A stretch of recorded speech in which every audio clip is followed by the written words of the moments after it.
तुका म्हणे जाण नर गाढवाहुनी नर गाढवाहुनी तुका म्हणे जाण नर गाढवाहुनी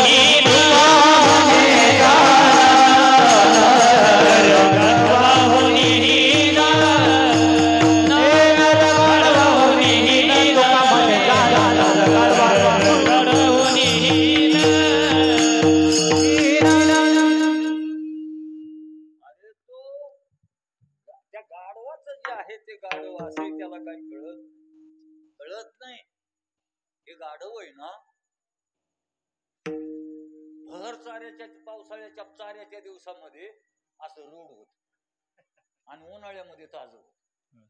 त्याला समजत नाही ना.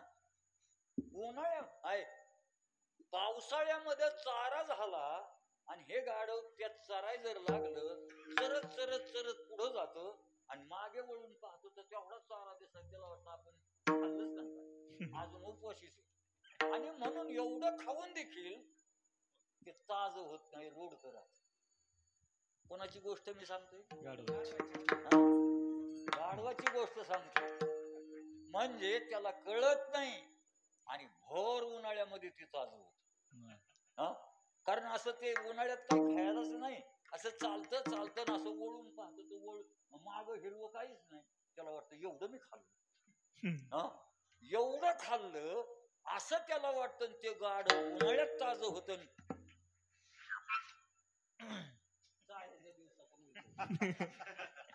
तशी काही माणसं जी आहेत ती गाढवासारखी. तो अरे असा या मनुष्य जन्माला आल्यानंतर परमार्थ करायला पाहिजे, पण तो परमार्थ त्याला ना आवडत नाही, रुचत नाही आणि म्हणून ते करत नाही.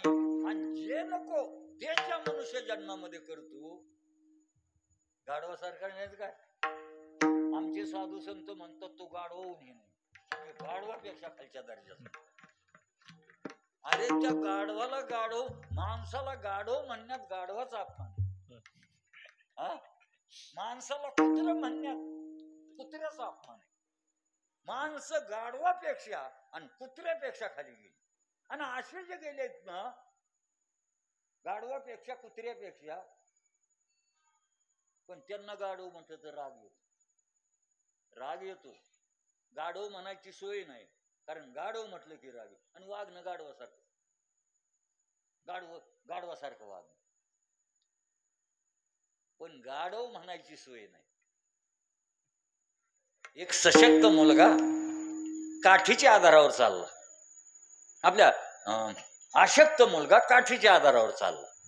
अंगामध्ये शक्ती नाही आणि अशा अवस्थेमध्ये काठी हातात घेतली तो चालला. एका सशक्त मुलाने पाहिलं, त्याच्याजवळ गेला, त्याच्या तंगडी अडकवली त्याला पाडलं. काय नडलं होतं का? नडलं नव्हतं, पण अंगातली शक्ती ना त्या शक्तीचा वापर त्याने तिकडे केला. काय अशी माणसं सशक्त आहेत बघा, पण त्या शक्तीचा वापर दुरुपयोग करतात.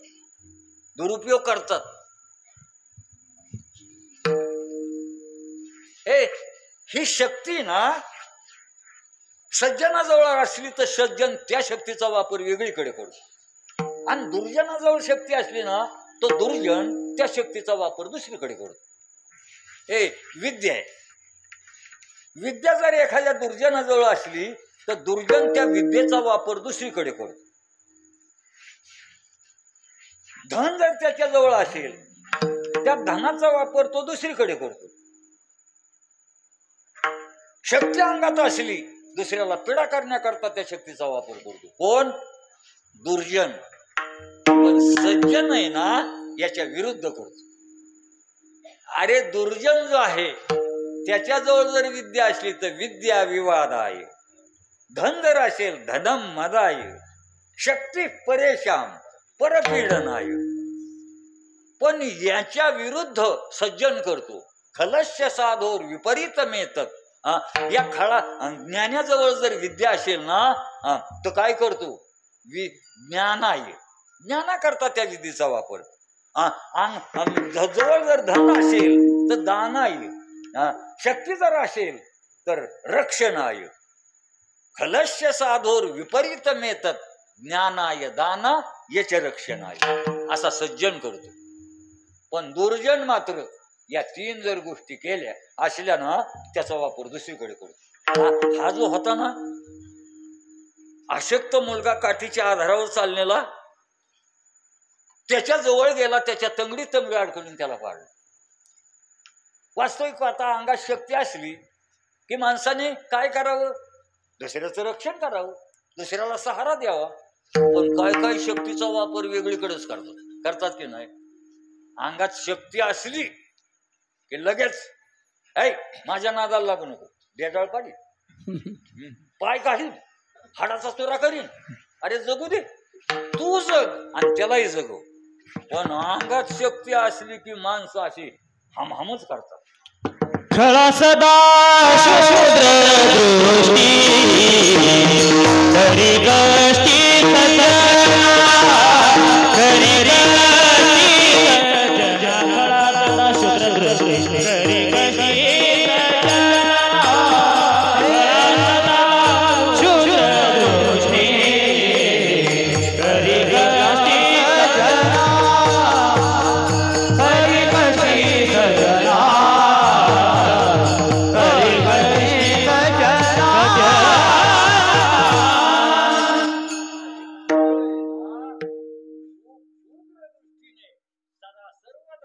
सज्जनाला कष्टी करतो.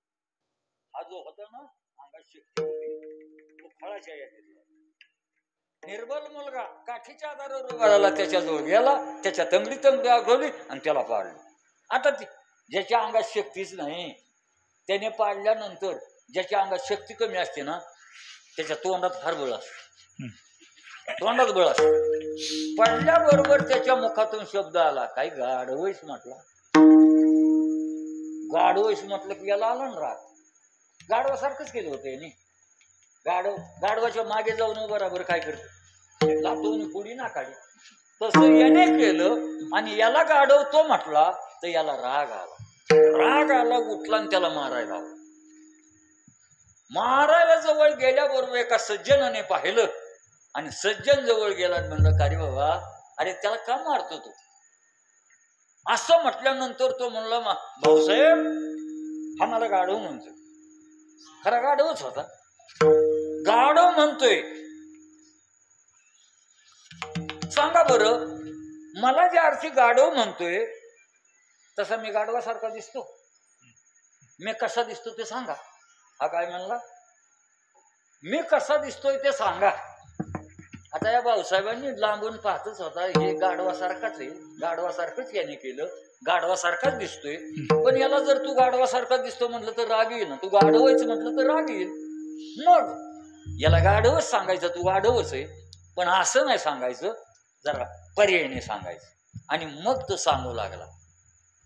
याने विचारलं मी कसा दिसतो, भाऊसाहेबांनी सांगायला सुरुवात केली, विष्णू प्रियचा जनिता पहावो.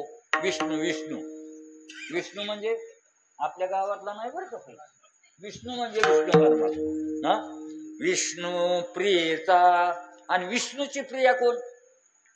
उत्तर द्यायचं काम तुमचं, कारण तुम्ही जरा जाणतोय, तुम्हाला सारं माहित आहे आणि मी तुम्हाला सारखं विचारतो, तुम्ही काय तसं समजू नका. विष्णूची प्रिया कोण? लक्ष्मी. लक्ष्मी. विष्णू प्रियचा जनिता पहावो. आणि त्या लक्ष्मीचा जनिता कोण? जनिता विष्णू. लक्ष्मीचा जन्म कुठून झाला? अरे लक्ष्मी कुठून निघाली? म्हणजे विष्णू, त्या लक्ष्मीचा जनिता सागर. विष्णू प्रियचा जनिता पहावो, त्याशी ग्रासिता. आणि त्या समुद्राचा ग्रास करणारा कोण? समुद्राचा ग्रास अगस्ती. म्हणजे समुद्राचा बाप कोण? आणि समुद्राचा ग्रास करणारा अगस्ती ऋषी. विष्णू प्रियचा जनिता पहावो, त्याशी ग्रासिता. त्याचा ग्रास करणारा कोण? अगस्ती. आता त्याच्या पुढे त्याशी ग्रासिता उद्भव. आणि त्या अगस्तीचा उद्भव कुठून झाला? अगस्तीचा उद्भव आता त्यांनी सांगितलंय बरं का, पण हळूच सांगितल्यामुळे तुम्हाला अगस्तीचा जन्म कुठून झाला? अगस्तीचा जन्म, अहो बोला ना तुम्ही, माझा राग आला काय तुम्हाला? नका ना राग येऊ देऊ, तुमची माझी गाठभेट कधी होणार? पुढच्या वर्षी बोलवलं तर म्हणून नाराज होऊ नका. माझ्या मुखातून आल्याबरोबर काही कठोर शब्द गेला आणि त्या कठोर शब्दाचा राग तुम्हाला आला, पण मायबापाचा अंत करून करून त्याचा राग म्हणून हा मग अगस्तीचा बाबतीत नाही नाही नाही अगस्तीचा नाही. अगस्तीचा जन्म कुठून झाला? हा कशात? म्हणजे गाडग्यात आहे की नाही? त्या राशीचा उद्भव आणि त्याच्या पुढं निर्मित आहो, त्या गाडग्याचा निर्माण करणारा कोण? अगदी बरोबर होत. आता त्याच्या पुढचं तुम्हाला विचारायचंय, त्याशी ग्राशिता उद्भव निर्मित आहो म्हणजे त्याचा निर्माण करणारा कुंभार. तयाच्या घरी वाहन सुद्धा आहे. त्या कुंभाराच्या घरी काय गाडी आणि तया सारी हो तुम्ही दिसत आहे विठाला.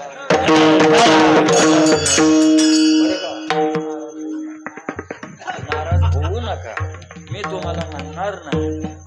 पण एक त्यालाही काय कळालं नाही. त्याला काय कळालं नाही. तया सारिके हो तुम्ही दिसत आहे, त्याला कळालं नाही. मग त्या कुंभाराच्या घरी वाहन शुद्ध कोणते? कोण म्हणलं? आता मला बरं का दृष्टांत सांगायचं आणि त्यात हातही घेऊन द्यायचा, पण तुम्ही समजून तयाच्या घरी वाहन शुद्ध कोणते? ज्यांनी ज्यांनी जाणले ते गप्प आहे आणि ज्यांना अजून कळलंच नाही ते उत्तर देत राहील. कळलं नाही ना तुम्ही जे म्हणताय ना, तुम्हाला कळालं पण यांना कळाल्यामुळं ते काही उत्तर देत नाही, गप्प. तया सारिके हो तुम्ही दिसत आहे असं म्हटल्यानंतर यालाही काही कळालं नाही. भाऊसाहेब आपल्याला काय म्हणतात आणि तो भाऊसाहेबाला म्हणू लागला, भाऊसाहेब तुम्ही म्हणता तसंच आहे. म्हणजे मी तसाच दिसतो. म्हणजे कसा दिसतो? म्हणजे भाऊसाहेबांनी तू काय आहे म्हणून सांगितलं? गाढव म्हणूनच सांगितलं, पण प्रत्यक्षात गाढव आहे असं सांगितलं नाही, पर्यायाने सांगितलं. तसं माणसं गाढवासारखेच वागतात, पण गाढव म्हणायची सोय. गाढव म्हटलं की राग येतोय ना, राग येतोय. नाही तर बऱ्याचशा मंडळीचं जीवन आहे ना, अरे या पशुतुल्य जीवन चाललेलं, त्यांना काही समजत नाही. माझ्या कीर्तनाला आले त्यांच्याशी माझं बोलणं नाही बरं का. गावात अखंड हरिनाम सप्ताह आहे, भजनाचा याचा रंग चाललेला आहे. पण असा जरी रंग चालला तरी याच गावातली काही कीर्तनाला आले नाहीत ना. आलेत का काय? ते कुठे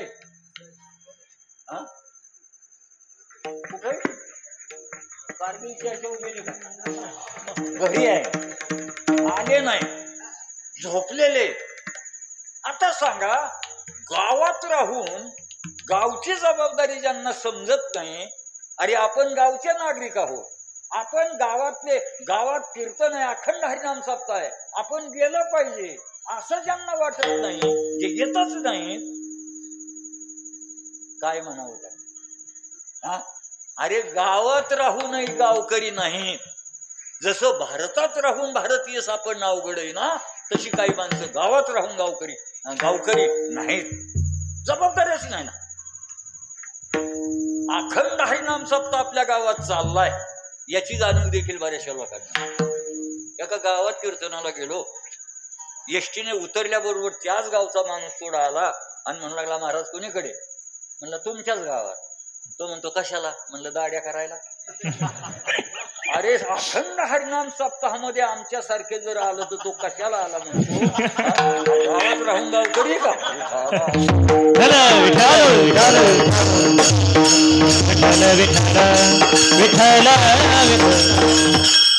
हे जीवन जे आहे ते एकदम अशा प्रकारचं कर्तव्य शून्य जीवन आहे. त्यांना आपण या गावातली जबाबदारी समजत नाही, मनुष्य जन्माची जबाबदारी समजत नाही. आपल्याला देव दुर्लभ असा मनुष्य जन्म मिळालाय,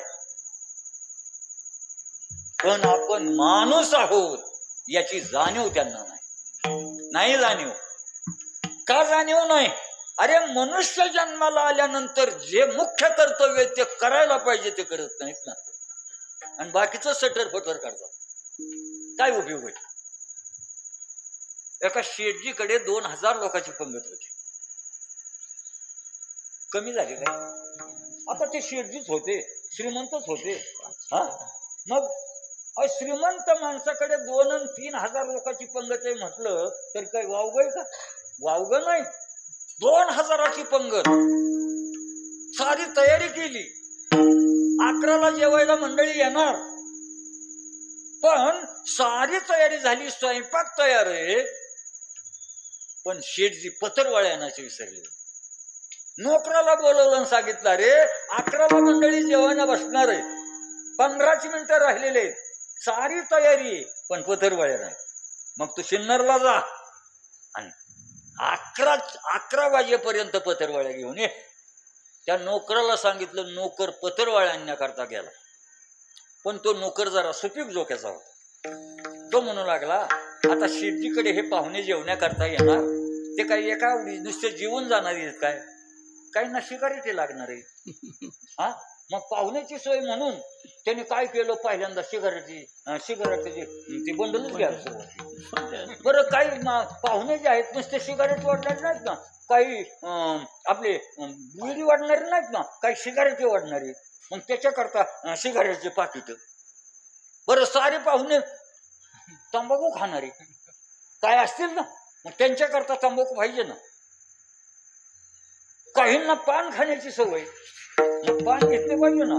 मग गेला पत्रवाळ्या आणण्याकरता, पण तिथं गेल्यानंतर पहिल्यांदा त्याने विड्याचे बंडल, सिगारेटची पाकिट, तंबाखू, चुना, पान असं घेतलं. आणि आता त्याला असं वाटू लागलं हे गरजेचंच आहे, पाहुणे आणि काही तर त्यांच्याकरता हे घेतलंय, पण आलोय कशा करता? तंबाखू घेण्याकरता नाही, विड्याचे बंडल घेण्याकरता नाही, आलोय पत्रवाळ्या घेण्याकरता. हेच विसरलं. आणि ते सारं घेण्याचे पैसे गेले ना संपून. पैसे संपून गेले, पत्रवाळ्याची आठवण नाही, त्याच्याकरता गेलाय त्याची आठवण नाही, आणि ते आला ना परत. शेठजी सारखे वाट पाहत होते. आता 11 वाजलेली, पत्रवाळ्याची गरज आहे. आता पत्रवाळ्या घेऊन नोकर येईल. आल्याबरोबर म्हणलं, रे आणलं का? म्हणलं हे काय आणलंय ना, विड्याचे बंडल, सिगारेटचे पाकिट, पान, तंबाखू, चुना, आणि म्हणले पत्रवाळ्या. म्हणलं तेवढ्याच विसरले. म्हणजे सारा आणलं पत्रवाळ्या विसरले. त्याला हसू नका, असंच बऱ्याचशा लोकांचं झालं. मग देव दुर्लभ अशा प्रकारचा मनुष्य जन्म मिळालाय, आणि तो जो मिळालाय ना, तो कशा करता मिळालाय? परमात्मा प्राप्ती करता मिळालाय. नरदेह निधान लागले हाती, उत्तम सार उत्तम गती, देवची होईल मनसी ते होती, तरी काळजी धरावे.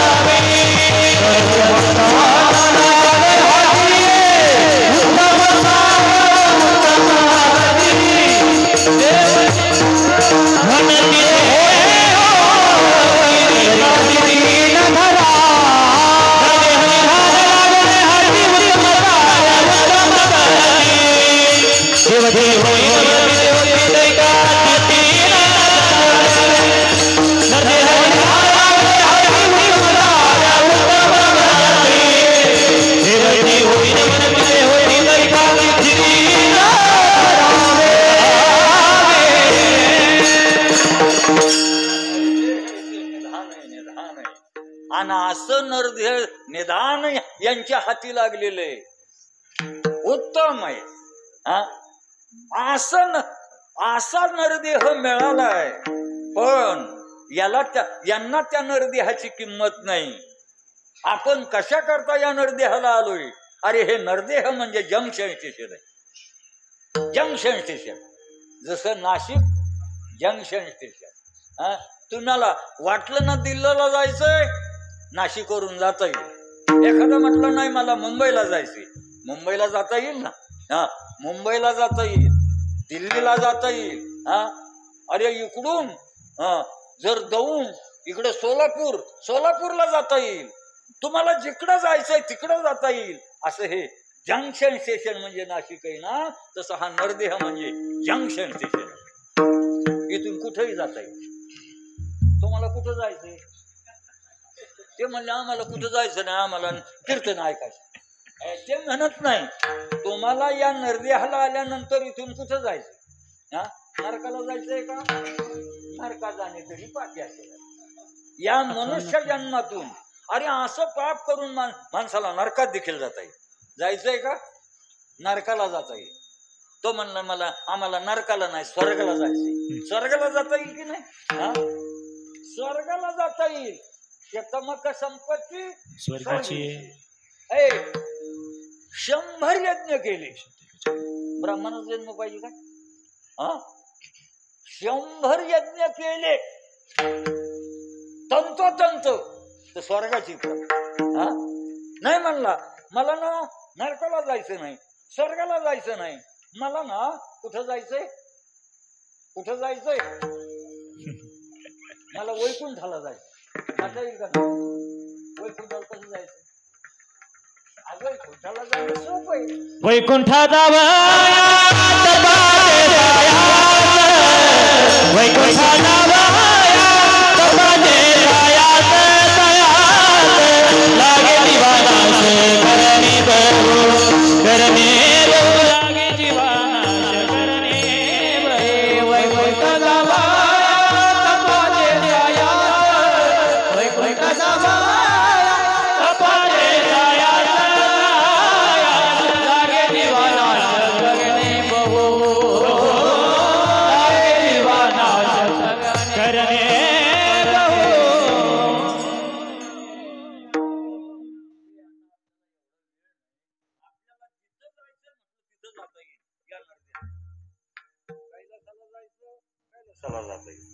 वैकुंठाला जायचं, वैकुंठाला जाता येईल.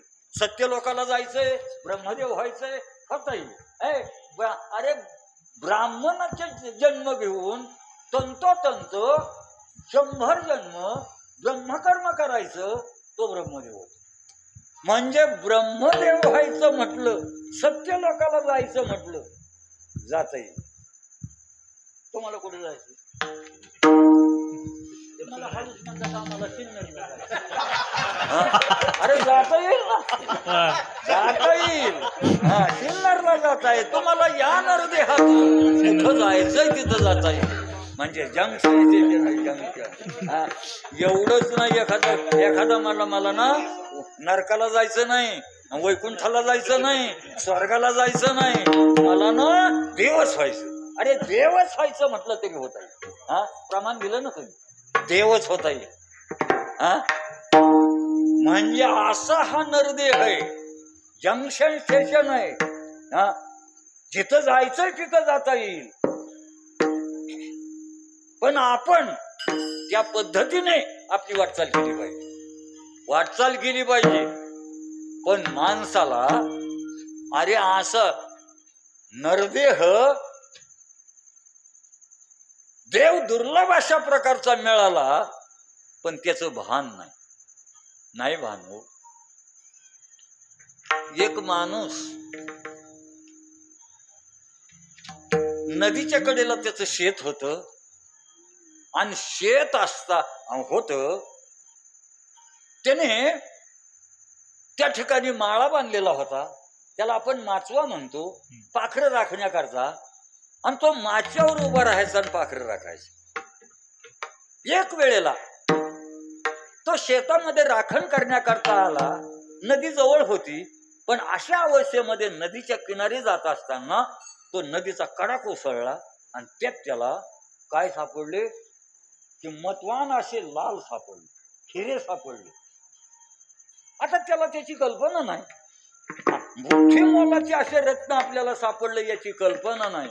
त्याने तो लाल, तो हिरे ते घेतले आणि माळ्यावर नेले, आणि पाखरं उडवण्याकरता त्या गोपनीत जसे माणसं ते दगड घालतात, एखादा चिखलाचा असा हे करून त्याच्यामध्ये करतात, आणि पाखरं उडवण्याकरता त्याचा वापर करतात ना, त्याला अमोल किमतीचे रत्न त्याला मिळालेले, लाल मिळालेले, पण किंमत न कळल्यामुळं माळ्या उभा राहायचा आणि त्या गोपनीमध्ये एक एक लाल, एक एक खेरा घ्यायचा आणि फिरवायचा.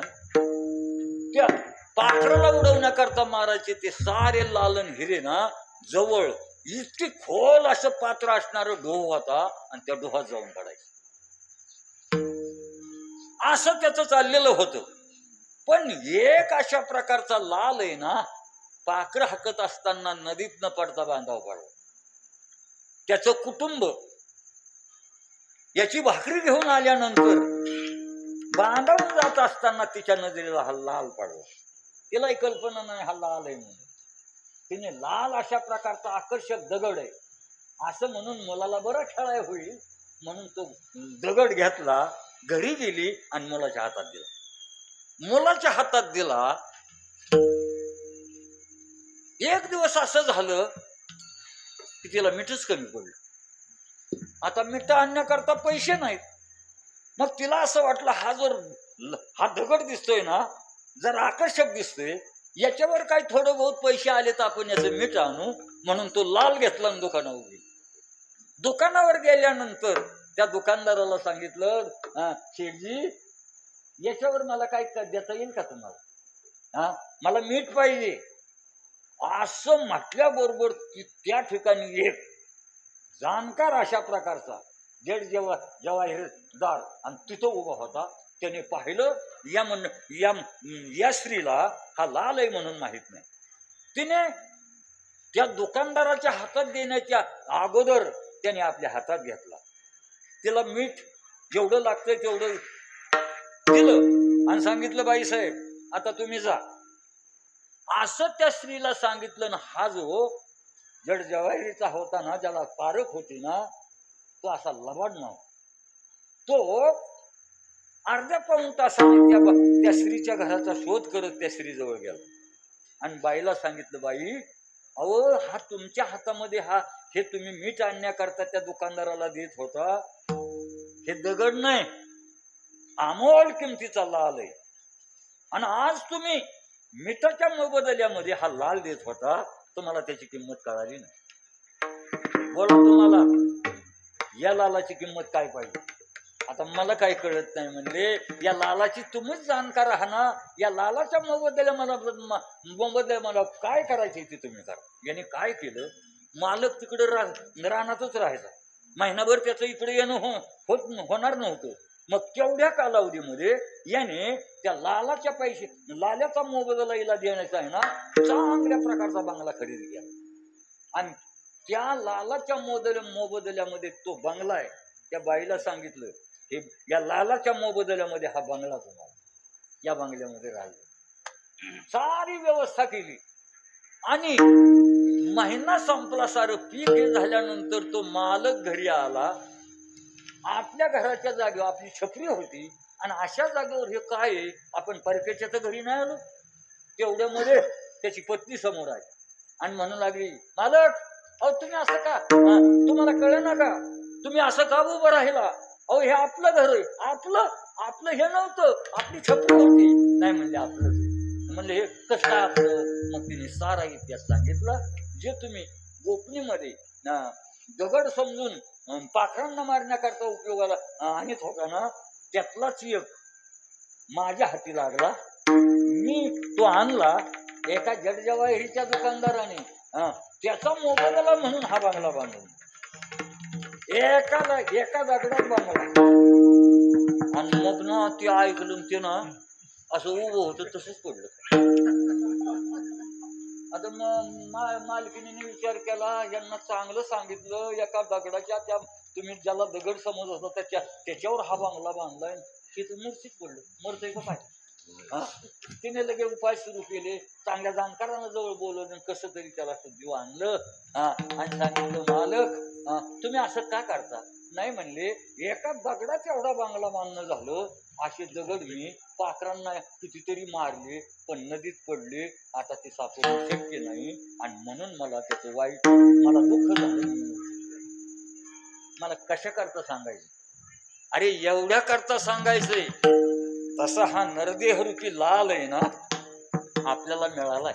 पण असा लाल, अरे देवादिकांच्या देहापेक्षा देखील हा नरदेह हा इतका दुर्मिळ आहे आणि इतका किंमतवान आहे, त्याची किंमत करवत नाही असा नरदेह मिळालाय. पण आपण देखील त्याचा उपयोग आहे ना पाखरांना हाणण्याकरता चालवलाय, त्याचा उपयोग परमार्थ साधना करण्याकरता नाही. आणि अशी जर आपल्याकडून परमात्मा साधना होत नसेल, भक्ती विना गेला धोळी, भक्ती विना गेला धोळी, भक्ती विना गेला धोळी, भक्ती विना गेला धोळी. हला हला बहुला सुते नैने हला हला, भक्ती विना गेला धोळी, भक्ती विना गेला धोळी. बहुधा सुरतेल धरा, बहुधा सुरतेल धरा, भक्ती विना गेला धोळी, भक्ती विना गेला धोळी.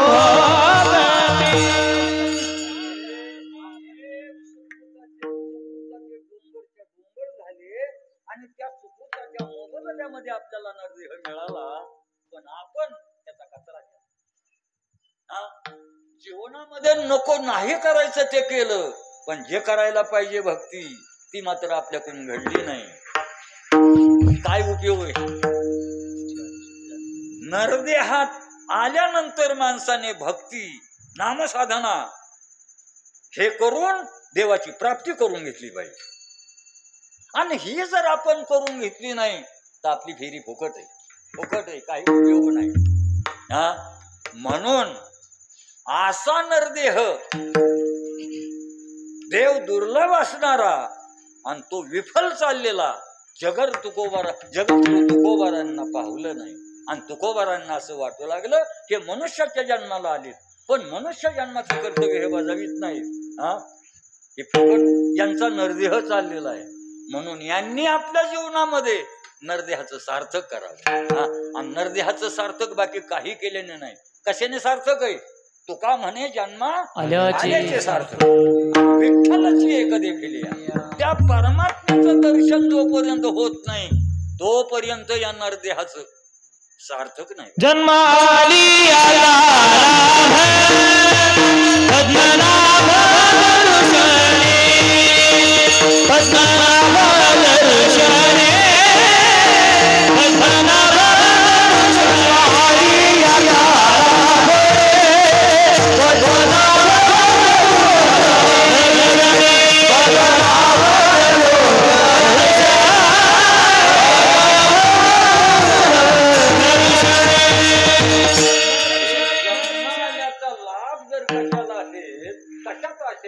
त्या पद्मनाभाच्या दर्शनात. पण यांना कळत नाही, कळत नाही. आणि म्हणून जेणेकरून पद्मनाभाचं दर्शन होईल असं यांच्याकडून घडत नाही, घडत नाही. म्हणून जगद्गुरु तुकोबाराय ज्यांना नरदेहाची कर्तव्य समजत नाही, भजन विमुख आहेत, अशा लोकांना परमात्मा प्राप्ती व्हावी म्हणून तुकोबारांचा प्रचार दौरा देहूतून निघाला, देहूतून निघाला. आणि प्रचार करत करत तुकोबाराय सिन्नर तालुक्यात आले. पहिल्यांदा जगद्गुरु तुकोबाराय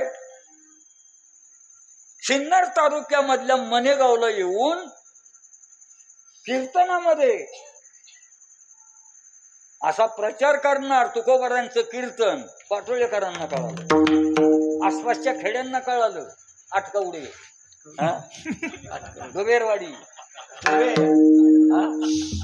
काय आणि सोनारी, सोनामे, रामनगर घेत नाव. अरे ह्या साऱ्या लोकांना कळलं. मला वाटलं हे राहिलं ना दोनगिरीवाडी या आले म्हणून त्यांचं नाव घेतलं पाहिजे.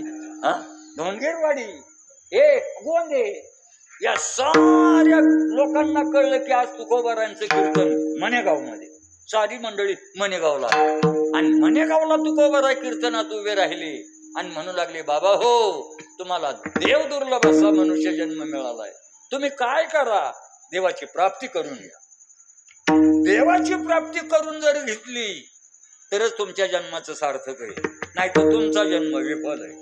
असं कुठं सांगितलं? मनेगावला सांगितलं. दुसऱ्या दिवशी तुकोबारांचं कीर्तन पाटोळ्यामध्ये. या बाकीच्या लोकांना माहितच होतं, रात्री मनेगावला तुकोबारांचं कीर्तन झालं, आज पाटोळ्यामध्ये, आणि चला म्हणून ही सारी मंडळी पुन्हा पाटोळ्याच्या कीर्तनाला, तुकोबारा पाटोळ्याच्या कीर्तनामध्ये उभे राहिले आणि साऱ्या समाजा म्हणू लागली, बाबा हो, देव दुर्लभ असा मनुष्य जन्म तुम्हाला मिळालाय. तुम्ही या मनुष्य जन्मामध्ये परमात्म्याची प्राप्ती करून घ्या. परमात्म्याची प्राप्ती करून घेतलं तरच तुमच्या जन्माचं सार्थक होईल.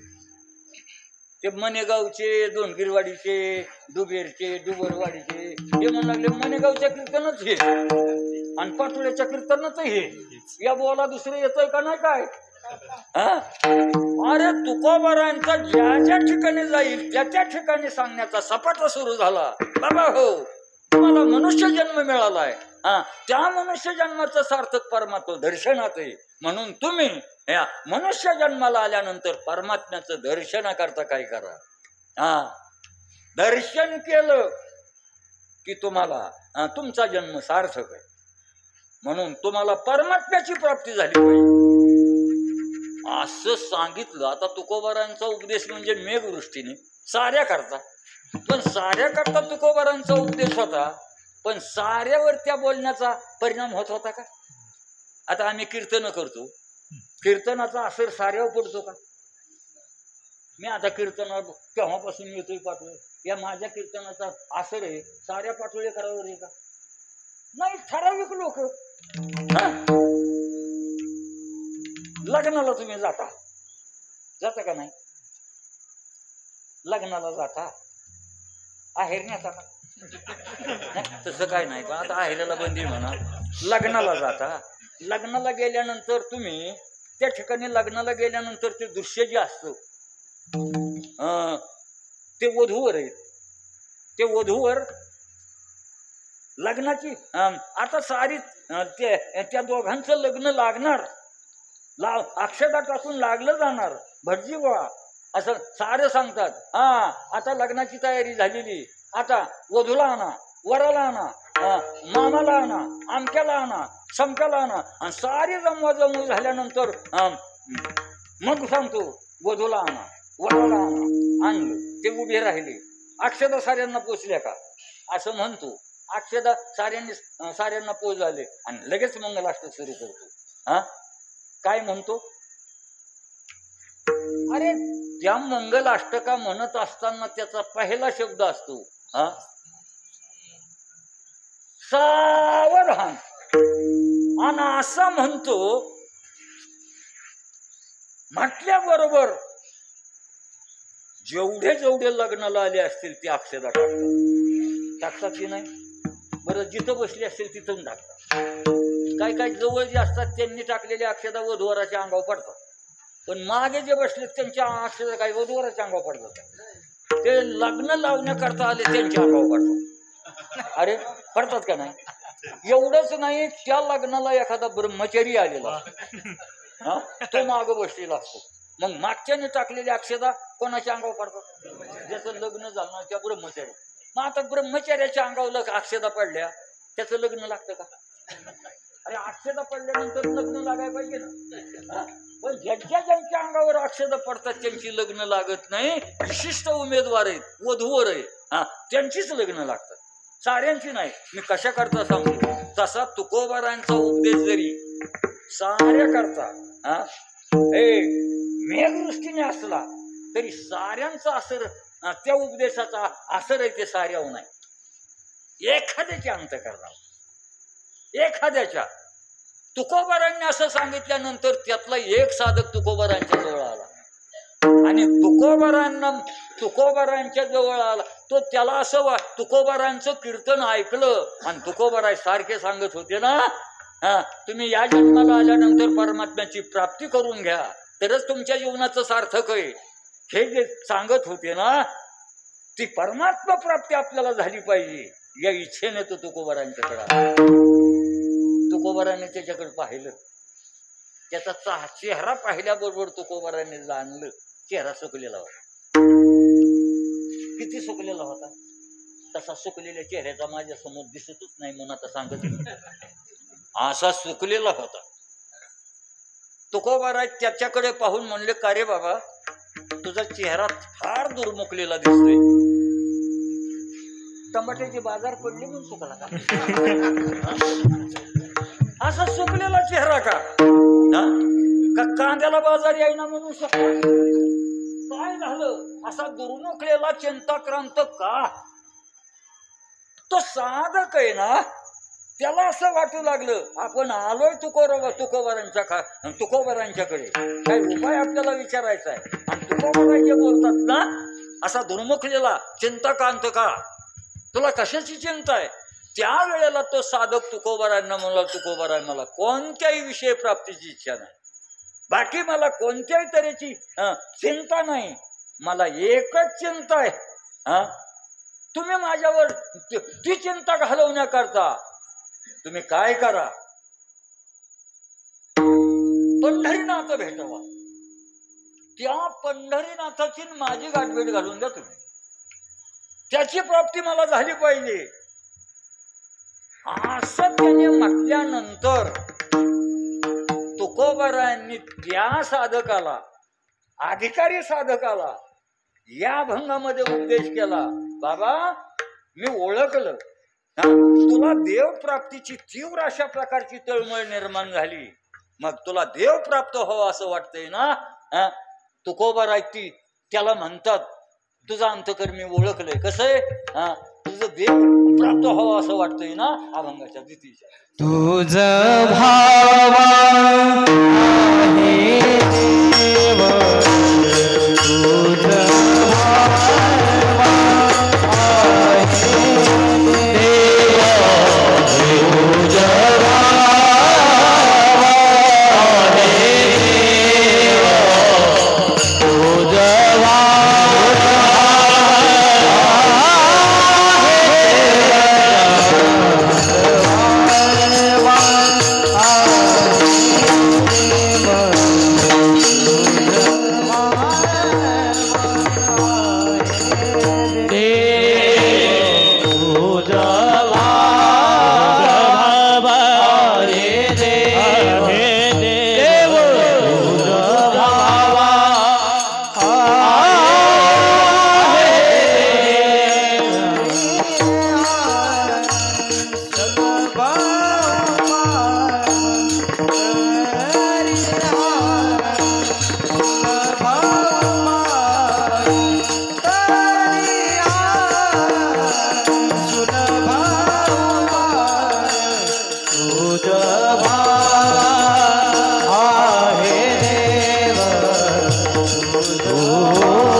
हरी विठ्ठल ज्ञानदेव तुकाराम ठोपार खोमाई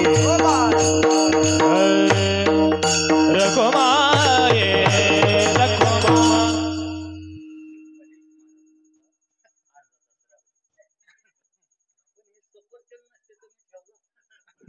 याच्यामुळं वजन झाल्यामुळं माझ्या शरीराकडे तरी पाहणं मला एवढं ओझं सहन होत नाही म्हणून बरं का माहीत महाराज मी काढून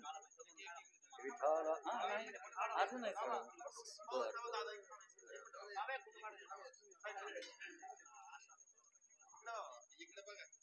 इकडं बघू इकडे बघू काय बरं इकडे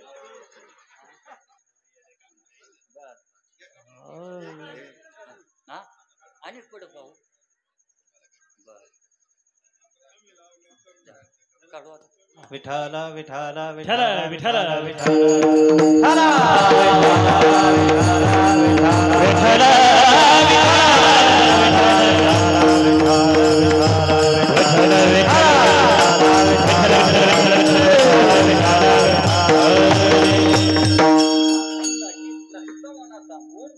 अभंगात प्रवेश केलाय आणि प्रवेश करताना दुसऱ्या चरणातून प्रवेश केलाय.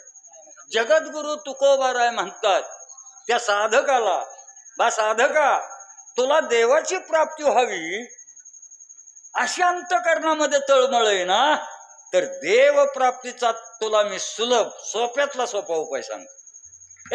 देव प्राप्तीची अनेक साधनं जरी असली तरी बाकीची साधनं सोपी नाहीत अवघड आहेत. आता जास्त उल्लेख करत नाही मी तर असं या अभंगावर सेवा करत असताना असं सांगणार आहे मला जेवढं सांगता येईल तेवढं सांगणार. पहिल्या चरणावर बोलता आलं तेवढंच बोलणार बाकीच्या चरणाचा शब्दशार्थ सांगणार आणि वेळेत कीर्तन संपवणार.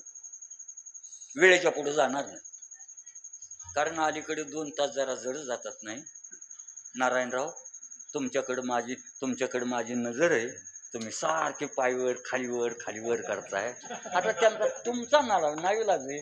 माणसाला आता 2 तास याच्यामुळं जरा जड जातात म्हणून मी देखील बरं का तुमच्याकडे पाहून जे काय खालीवर पाय करतात त्यांच्याकडे पाहून कीर्तन लवकर संपवण्याचा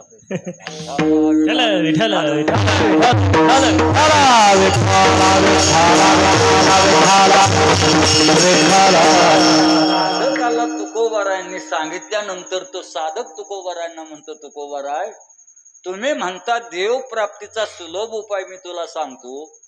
कोणता सुलभ उपाय आहे तो सांगा. तो अभंगाच्या प्रथम चरणामध्ये सांग. भावे गावे गीता भावे गावे गीता भावे गावे गीता भावे गावे गीता भावे गावे गीता भावे गावे गीता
सुलभ उपाय सांगत असताना पहिल्या चरणामध्ये तो उपाय सांगतो.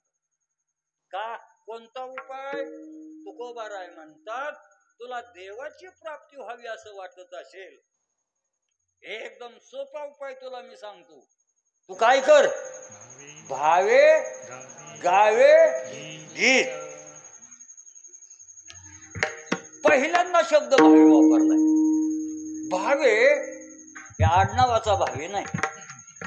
हा, भावे भावे म्हणजे भावयुक्त अंतकरणाने. आणि खरे बरं का, परमार्थ करत असताना भाव प्रेम हे पाहिजे. अर्ज तुम्ही परमार्थ करत असताना तुमच्या अंतकरणामध्ये भाव जर नसेल तर तुमच्या करण्याला काही किंमत नाही.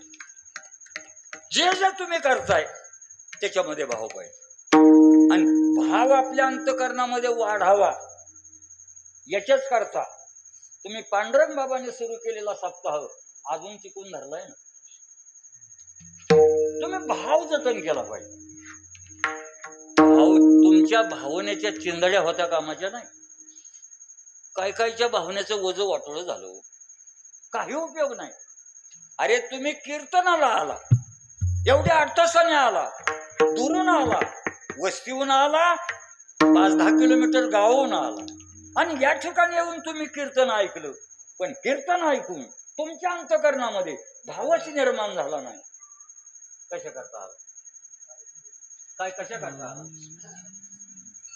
तुम्हाला मी विचारतोय, जे तुमच्या अंतकरणामध्ये निर्माण व्हायला पाहिजे, हे गावोगाव कीर्तन ऐकायला जायचं, भागवत ऐकायचा, रामायण ऐकायचं, कीर्तन ऐकायचं. तुमचं काय कशा करता ऐकायचं? आलाय कशा करता? या ठिकाणी तुम्ही शीन घेतला, त्रास घेतला, आणि या ठिकाणी येऊन तुम्ही कीर्तन ऐकताय. पण कीर्तन ऐकताय पण भावच नाही अंतकरणामध्ये. काय होत? भाव निर्माण झाला पाहिजे ना. पंढरीची वारी चालत गेला महिनाभर, आणि पंढरपूरला जाऊन पांडुरंगाचं दर्शन घेऊन जर भावच निर्माण झाला नाही, कशा करता गेला? गुलाबजामुन खाण्याकरता. अरे याच्या पलीकडे तुमच्या त्या जाण्याला उपयोग नाही. नुसत्या चक्रा मारताय. चक्रा मारून जर तुमच्या अंतकरणामध्ये भाव निर्माण झाला नाही तर त्याचा काय उपयोग? भावे विना भक्ती, भक्ती विना मुक्ती, भक्ती विना मुक्ती. भावे विना भक्ती, भक्ती विना मुक्ती, भक्ती विना मुक्ती. भय विना शांती, भय विना शांती बोलो नाही. भय विना शांती, भय विना शांती बोलो नाही.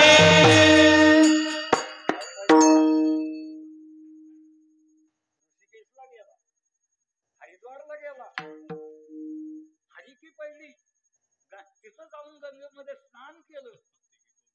अरे सारं केलं, त्या गंगेमध्ये बुडी मारली, पण ते सारं करून अंतकरणामध्ये भावच निर्माण झाला नाही. कशाला तिथं जाऊन बुडी मारली? तितक्या लांब गेला, पैसे गेले, वेळ गेला, आणि गंगेला जाऊन हरिके पहिलीमध्ये तुम्ही बुडी मारली, पण प्रेमच निर्माण झालं नाही. काय उपयोग? म्हणजे करू नये या मताचे आम्ही नाही बरं का. तुम्ही अवश्य करा. हा, अगदी बरोबर बाबा. हिऱ्याच एक भाव पाहिजे अंतकरणामध्ये.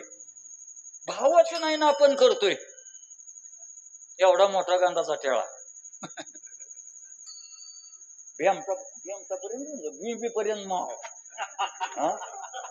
हे सारं केलंय, गळ्यामध्ये माळ घातली, कपाळाला गांधाचा टिळा आहे, देवपूजा करतोय. हा, देवावर बसला की 2 तास उठत नाही. अरे तुझी देवपूजा बाह्य देखावा आहे, पण हे करून अंतकरणामध्ये भाव निर्माण झालाय का? हा, आणि नसेल झाला ना, कसं करता कासाराचं दुकान? हे कशा करता? अरे ज्याच्या करता करायचंय ते झालं नाही, मग पूजा करण्यात काय आहे? पूजा करने से क्या फायदा? हा? काय काय माणसं म्हणतात,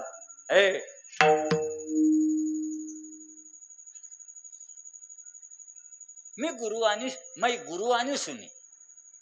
हा? अरे गुरुवाणी, गुरुच्या मुखातून तू वाणी ऐकली. माई सत्संग गाया, मी सत्संगाला गेलो. अरे सत्संगाला गेला, हा? गुरुवाणी तू ऐकली, अधिकाऱ्याच्या मुखातून ऐकलं, पण त्याचं ऐकून अंतःकरणामध्ये भावच निर्माण झाला नाही. कशाला ऐकायचं? घरी झोपला का नाही? माझ्या बोलण्याचा रोख ओळखा. तुम्ही कीर्तनाला नावं ठेवायची नाही, पण हे करून अंतःकरणामध्ये भाव निर्माण झाला. तुम्ही म्हणाल बाकीचं तुम्ही सांगताय, तुम्ही कीर्तन करताय. हा? आम्हाला देखील बरं का आता कीर्तन करायला ना, महाराष्ट्रामध्ये आमची कीर्तन काही येत नसताना महाराष्ट्रामध्ये फिरतोय. दररोज आमचे 3-3 कीर्तन आहे. काय काय महाराज अभिमाने सांगतात, हे माझं 3रं कीर्तन आहे. हा? पहिल्या कीर्तनाला इतके मिळाले, कीर्तनच सांगतात. अरे कशाला हे उघडं करतो, झाकली मूठ 1.25 लाखाची राहू दे ना. दुसऱ्या कीर्तनाला तिकडे गेवराईमध्ये गेलो, तिथं 2रं कीर्तन केलं. 3रं कीर्तन करायला अकोला तालुक्यात आलो. अरे 3-3 कीर्तनं केली. बाकीचं सारं मिळालं असेल, पण अंतःकरणामध्ये भाव वाढलाय का? भाव वाढला नाही. कशाला 3-3 कीर्तन करू? जागेवर बस ना. कीर्तन करू नको. आणि तुमचं काही न करता एखादा म्हणू लागला, मी ना आता कीर्तन सोडून दिली, तीर्थयात्रा सोडून दिल्या, सारं सोडून दिलं, मी एका ठिकाणी बसतो, जप करतो, आणि जप केल्यानंतर माझं अंतःकरण आहे ना शांत होतं. माझ्या अंतःकरणामध्ये परमात्म्याचा आविर्भाव निर्माण झालाय. अरे तो घरी बसत असला, काही करत नसला, तरी त्याला किंमत. म्हणून बरं का, भाव वाढत असेल तर काय, आमच्यासारख्याने देखील भाव आपला वाढत असेल तर कीर्तन करायची, नाही तर कीर्तन सोडून द्यायचं. आता हे चढाओढच आहे बघा आमची. भावाचा तर पत्ता नाही. इकडे सत्ता, तिकडे धर्मशाळा, तिकडे मंदिर, तिकडे गोशाळा.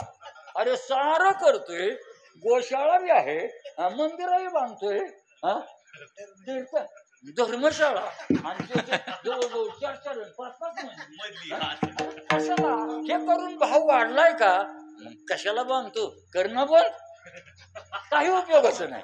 भक्तिभावे वीणा तुका म्हणे अवघाशीन, तुका म्हणे अवघाशीन, तुका म्हणे अवघाशीन. भक्तिभावे वीणा तुका म्हणे अवघाशीन, तुका म्हणे अवघाशीन, तुका म्हणे अवघाशीन.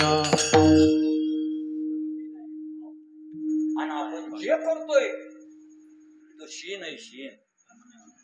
म्हणून बरं का, ज्या ठिकाणी तुमचा भाव वाढत असेल ते करा, ते करा. तुमचा भाव जर कीर्तन ऐकून वाढत नसेल ना, आणि तुमचा भाव चोऱ्या करून वाढत असला ना, तर चोऱ्या करा. म्हणजे मी चोऱ्याला प्रोत्साहन देतोय अशातला भाग नाही बरं का. नाही तर असं जर म्हटलं तर माणसं मोकळी झाली, बरं झालं म्हणजे. जुन्या चपला घालून यायचं, चपला मिसळून द्यायच्या, आणि दुसऱ्याच्या नव्या घेऊन जायच्या. हे मी का सांगतो, माझ्या 3दा गेल्यात म्हणून सांगतो. बरोबर, हे काही तुमचा भाव वाढण्याला किंमत आहे. भाव वाढला, तुम्ही काही करा, भाव वाढला पाहिजे. अरे सजन कसायने काय केलं सांगा ना तुम्ही? मांस विकणं, मांस विकलं मांस, पण मांस विकून देखील ना त्या सजन कसायाची भक्ताच्या यादीमध्ये घालणार. विकलं काय? सजन कसाया बरोबर, त्याला मांस विकू देऊ लागत. काय अंतकरण काही असेल, म्हणून मांस शिकून देखील देवाच्या भक्ताच्या यादीमध्ये सज्जन कसायची घालणार. आपण कीर्तन करतोय, भजन करतोय, पण आपलं नाव भक्ताच्या यादीत आहे की नाही कोण जाय? तुमचं कोण जाणे, पण मला तर असं वाटतंय, माझं अंतकरण सांगतंय, माझं भक्ताच्या यादीत नाव नाही, माझं डाकूच्या यादीत नाव, किशे कापूच्या यादीत आमचं नाव. अरे तशी भक्ती घडत नाही ना. करतोय आम्ही देखावा, मान मान्य करता, पैसा करता, आणि अशा पद्धतीने पैसा करता जर हे सारं चाललं असेल आणि ते करून जर भक्ती वाढत नसेल, भाव वाढत नसेल, नसता सीन आहे. म्हणून भावनेने झालं पाहिजे. हा भाव. आता बरं का, माझी वेळ समाप्त झाली. कीर्तनाचा ना, त्या कीर्तनात बाकीचा विषय सांगेल. आता मी माझं स्टॉप करतो. तुकोबारांनी त्या साधकाला सांगितले, तुला देवाची प्राप्ती सुलभ रीतीने व्हावी वाटत असेल तर तू काय कर, भावे गावे गीत. एक एक शब्द महत्वाचा आहे. पहिला भावे शब्द महत्वाचा आहे. हा गीत महत्वाचं आहे. हा भावे गावे, पुन्हा गावे, त्याच्यावर देखील बोलण्यासारखं आहे. आणि गीत गाणं, मग त्या गाण्यावर देखील बोलण्यासारखं आहे. आता काही बोल, आणि एवढं करायचंय, भावे गावे गीत गायचंय, पण कसं कसं गायचंय, शुद्ध करून या चित्त.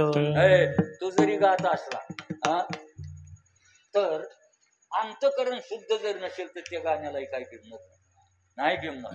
म्हणून बरं का, ते भावे गावे गीत, पण त्याचा अन्वय कसा सांगायचा, शुद्ध करून या चित्त भावे गीत गावे, असा त्याचा अन्वय. आता एका एका टप्प्या घेऊन बोलायचं म्हटलं कीर्तन लांबेल, मला कीर्तन लांबवायचं नाही. जगद्गुरु तुकोबारांनी त्या साधकाला देवप्राप्तीचा सुलभ उपाय पहिल्या चरणात सांगितल्यानंतर तुकोबाराच्याला म्हटले, असं तू गीत शुद्धांतकरण करून भावाने तू गीत गायलं तर हा सुलभ उपाय.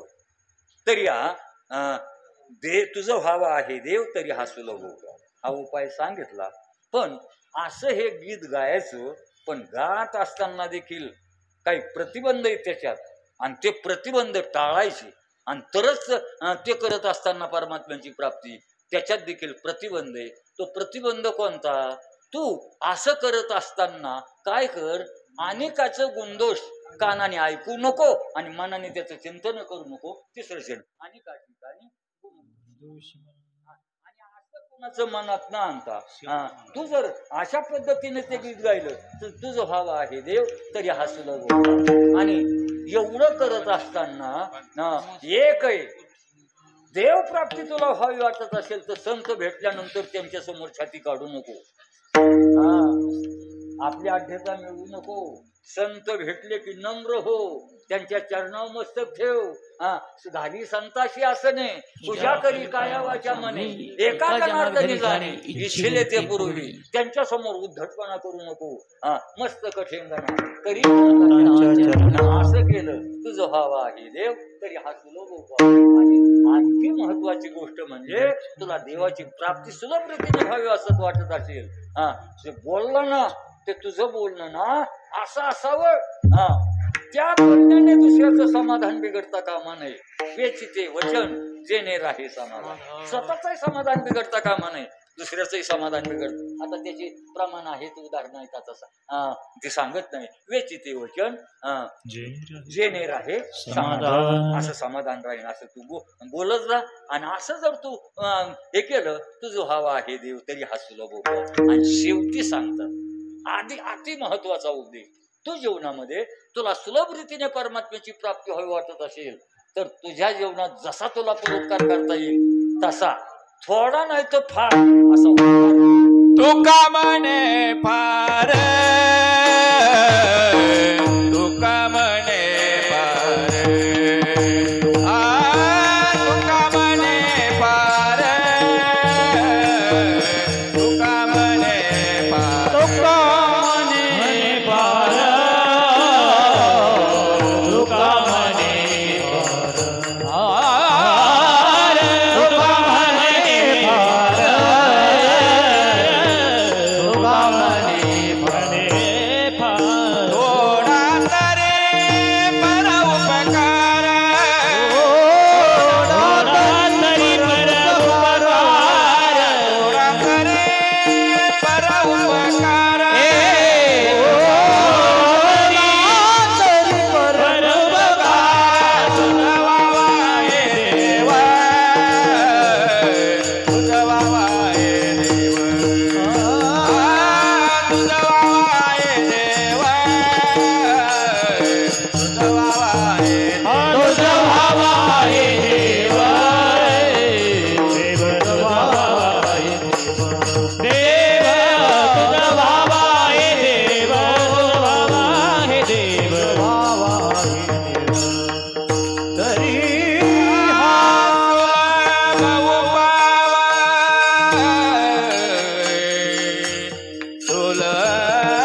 सुलभ वो पाव तरी हा सुलभ वो पाव वो पाव वो पाव वो पाव वो पाव तरी हा सुलभ पाव तरी हा सुलभ पाव तरी हा सुलभ वो पाव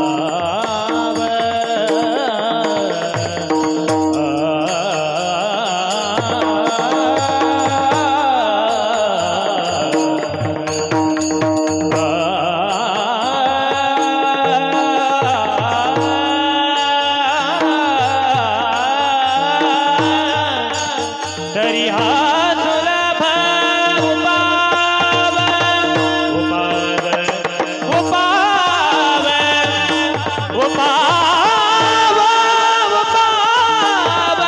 उपाव उपाव तरी हा सुलभ उपाव हे तरी हा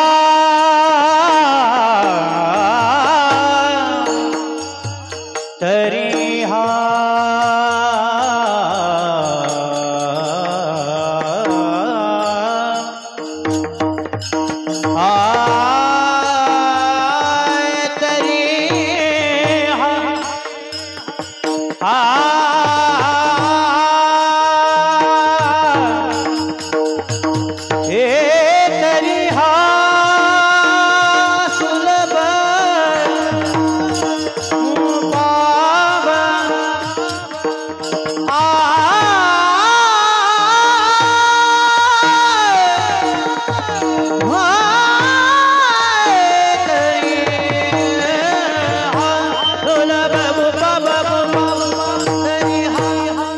तरी हा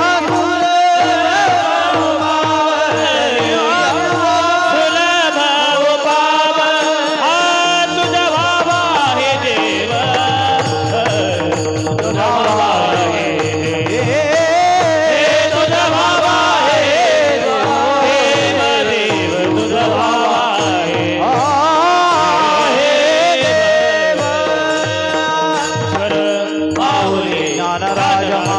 ज्ञानेश्वर माऊली ज्ञानराज माऊली महाराज ज्ञानेश्वर माऊली ज्ञानराज माऊली ज्ञानेश्वर हा हा ज्ञानेश्वर ज्ञानेश्वर ज्ञानेश्वर माऊली ज्ञानराज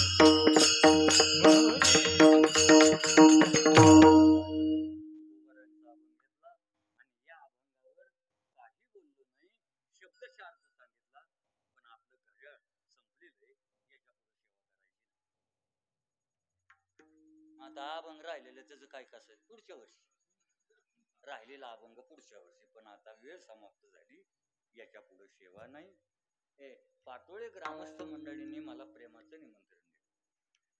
ही सेवा आहे ती प्रेमाची सेवा आहे आणि ग्रामस्थांच्या प्रेमामुळं एवढंच नाही या गुणीजनांच्या प्रेमामुळं ही सारी आमची गुरुवंध मंडळी गायक वादक बरं का आमचे महेश भाई तरुण आहे याच गावचे आपले हा हा काय शुभम महाराज शुभम महाराज अरे हे घराणं आहे ना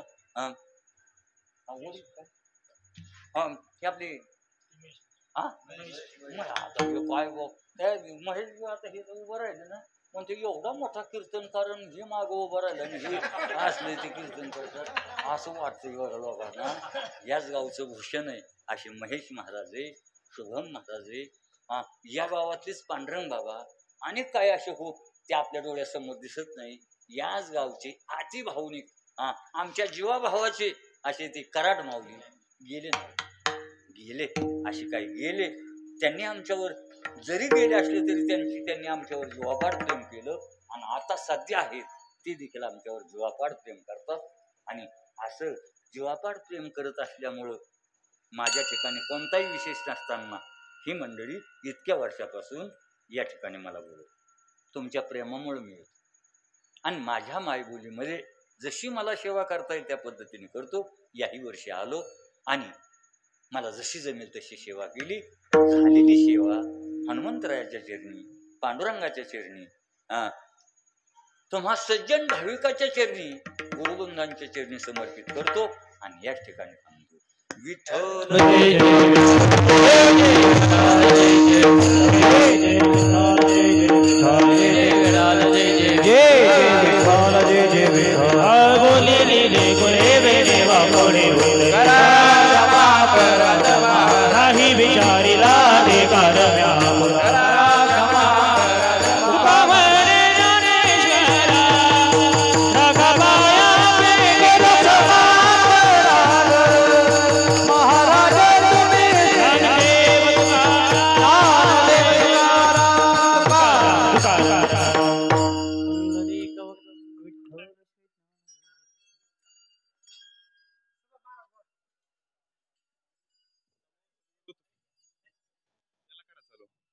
नमो सद्गुरु तुकया ज्ञानदीपा, नमो सद्गुरु सच्चिदानंद रूपा, नमो सद्गुरु भक्त कल्याण मूर्ती, नमो सद्गुरु भास्करा पूर्णकीर्ती.